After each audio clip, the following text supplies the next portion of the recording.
et salut à tous. Aujourd'hui, on va s'intéresser à la loi du talion. En latin, le talion, c'est la représaille.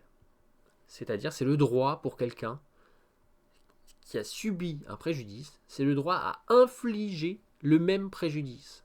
Voilà.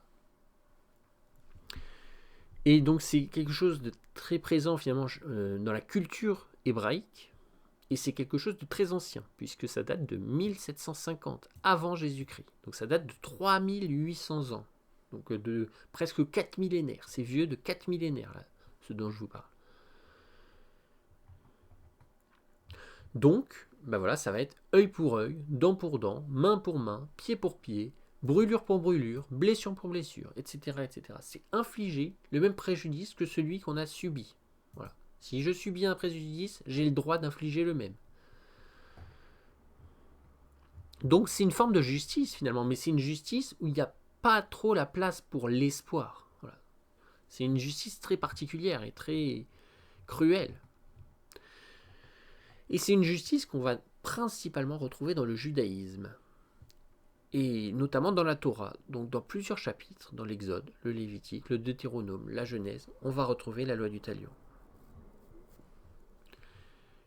Chez les chrétiens, Jésus est opposé à la loi du talion, et même chez les Arabes, on va considérer que Dieu est plutôt miséricordieux et que donc on ne va pas appliquer finalement la loi du talion. Donc c'est quelque chose d'assez spécifique finalement des Juifs, la loi du talion.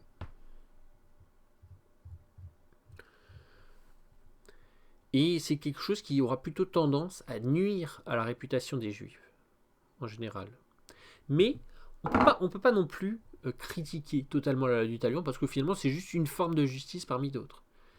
Mais il y a des erreurs qui sont parfois faites. Voilà. Parfois on l'utilise mal cette loi. Si on veut l'utiliser, la justice c'est fait pour être universel. Donc si on veut l'utiliser, il faut que ce soit fait de façon universelle. Et c'est ça l'erreur qui va être faite, c'est que souvent ça ne va pas être utilisé de façon universelle. Caroline Fourré nous explique un truc. Donc Caroline Fourré, donc elle est passée sur les chaînes d'infos ce soir, le 14 octobre 2025.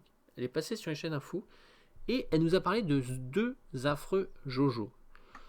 Deux affreux Jojo, c'est eux, les deux affreux. Donc voilà, Ben Gvir et Smotrich. Donc ce sont deux ministres israéliens. Ben Gvir, ministre de la Sécurité nationale, Smotrich, ministre des Finances. Et eux, ils vont plutôt kiffer la loi du talion.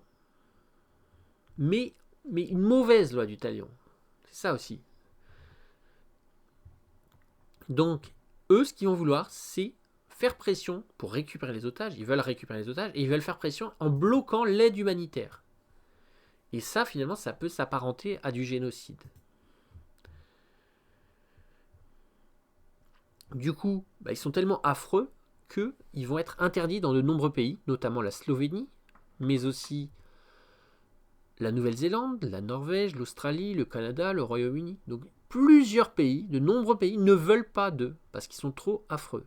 Voilà. Ils veulent la loi du talion, mais ils la veulent mauvaise. Ils veulent une loi du talion sélective, tu vois, qui fonctionne que contre la Palestine et pas contre tout le monde. Tu vois.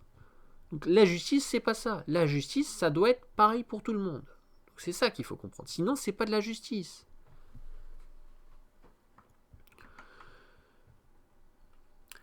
Si vraiment on veut la loi du talion, alors ça implique peut-être de faire encore du mal à l'Allemagne. C'est ça aussi qui est triste. Puisque finalement, voilà. Est-ce que il faut encore faire du mal à l'Allemagne? C'est ça la question que je pose. Est-ce que c'est pas ridicule finalement? Est-ce que c'est pas absurde? Parce que en Allemagne aujourd'hui, les nouvelles générations, elles peuvent pas être responsables de ce qui s'est passé au XXe siècle. Les vrais responsables, les vrais coupables, ils ont déjà été jugés, ils ont déjà été condamnés. Donc voilà. Donc il faut voir que les Allemands d'aujourd'hui, ce ne sont pas les mêmes que les Allemands d'il y a un siècle. On ne peut pas punir les Allemands d'aujourd'hui pour un truc qui a été fait il y a un siècle par d'autres personnes. Ok.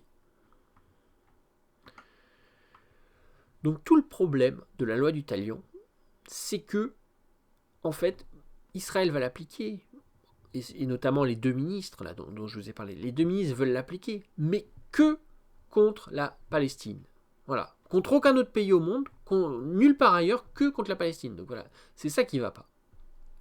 La loi du talion, soit vous l'appliquez partout, pour tout le monde, soit vous l'appliquez pas du tout. On ne peut pas l'appliquer à moitié que pour quelques-uns qu'on n'aime pas. Voilà. On ne peut pas les blairer, alors on va appliquer la loi du talion contre eux. Non, ça n'existe pas, ça, tu vois. C'est soit pour tout le monde, soit pour personne. Donc moi je sais pas, vous faites comme vous voulez, soit vous l'appliquez pour tout le monde, soit vous l'appliquez pour personne. Mais vous n'avez pas le droit de l'appliquer de façon sélective. C'est ça qui ne va pas. Donc si on l'applique de façon ultra sélective, eh ben finalement c'est une discrimination arbitraire. C'est un affront, c'est un outrage. Ça révèle un racisme sous-jacent. Donc on ne peut pas faire ça. La loi du talion, elle doit être appliquée pour tout le monde ou alors pour personne. Voilà. Et les Palestiniens, finalement, ils vont essayer de lutter contre ça. Ils veulent pas, les Palestiniens, ils veulent pas subir la loi du talion. Ils veulent pas être les seuls au monde à subir la loi du talion. Tu vois. Et finalement, ils ont raison. C'est légitime. Ils veulent pas être les seuls au monde à subir la loi du talion. La justice, c'est des règles qui doivent être universelles. Tout simplement. Et on va finir avec cette image qui nous dit ceci, qui nous dit que c'est de la méchanceté ricanante. Alors là, j'ai mis tout Israël, mais en vrai, c'est juste quelques personnes, et notamment les 2 ministres, encore une fois, c'est les 2 ministres. Donc, c'est de la méchanceté ricanante. De dire, ha ha ha ha ha, on ricane bien, c'est-à-dire, on va appliquer la loi du talion de façon sélective que contre la Palestine et contre aucun autre pays au monde, même au niveau intérieur, on n'applique pas la loi du talion, donc voilà, ha ha ha ha ha, on applique la loi du talion de façon hyper sélective contre la Palestine. Et ça, c'est vraiment de la méchanceté ricanante. T'as pas le droit de faire ça. La loi du talion, soit c'est contre tout le monde, soit c'est contre personne. Voilà. Tu peux choisir ton modèle de justice, tu peux choisir la justice que tu préfères, mais ton modèle doit être utilisé de façon universelle. Pareil pour tous. Sinon, c'est de la méchanceté ricanante. Et j'avais dit d'ailleurs, j'avais fait une autre vidéo, je vous mettrai le lien. J'avais fait une autre vidéo où je vous explique, donc je vous mettrai le lien en haut. J'avais fait une autre vidéo où je vous expliquais que la méchanceté ricanante, eh ben, ça peut être un symptôme finalement d'un problème psychologique. Donc voilà, peut-être qu'il y a un effort, un travail psychologique à faire sur ces personnes-là. Voilà, veiller à leur bonne santé mentale. Voilà. Donc ces 2 ministres israéliens, faire en sorte que qu'ils aient une bonne santé mentale et qu'ils n'aient pas finalement cette méchanceté ricanante, parce que c'est peut-être un symptôme finalement d'un problème. Donc voilà, là, la loi du talion n'est pas une mauvaise chose en soi, c'est-à-dire c'est pas forcément quelque chose de mal, mais ça doit être fait pareil pour tout le monde, ou alors ça doit pas être fait du tout. Voilà. La justice, c'est ça, c'est des règles universelles. J'espère que ça vous a intéressé. Je vous dis à la prochaine. A plus. Salut, bonne soirée.